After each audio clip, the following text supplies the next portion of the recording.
Video को बना जाओ।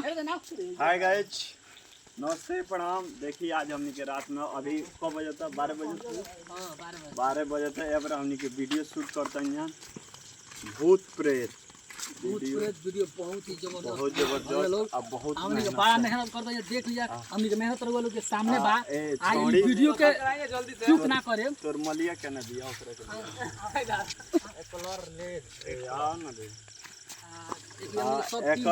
एकर बाप भी बनी यहाँ की बेटा बा। यहाँ ई होखे वाला पतो भी बाकी होई ना काहे कि माल आ देखी भैया लोग बहुत हमनी के मेहनत करते हैं, दिल से मेहनत करते हैं।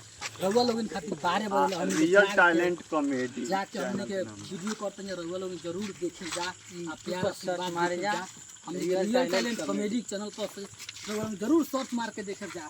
मेहनत जान ना